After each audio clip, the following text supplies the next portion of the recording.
حضرت عوام بن ہوشب رضی اللہ عنہ بیان کرتے ہیں کہ ایک مرتبہ میں ایک بستی میں ٹھہرا۔ اس بستی کے کنارے ایک قبرستان تھا۔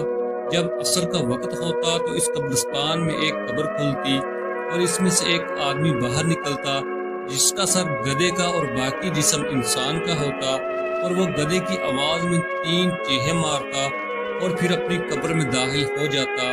میں نے دیکھا کہ ایک بوڑھی عورت اون کاٹ رہی تھی کہ ایک عورت نے مجھ سے کہا، آپ اس عورت کو دیکھتے ہیں؟ میں نے کہا، کیا بات ہے؟ کہنے لگی، یہ اس شخص کی والدہ ہے۔ میں نے کہا، اس کا واقعہ کیا ہے؟ وہ عورت کہنے لگی، یہ شخص شراب پیتا تھا اور جب اس کام کے لیے نکلتا تو اس کی والدہ اس سے کہتی، میرے بیٹے اللہ سے ڈرو، تو کب تک یہ شراب پیتا رہے گا؟ یہ اپنی ماں سے کہتا، تم گدھے کی طرح کیوں چیختی رہتی ہے؟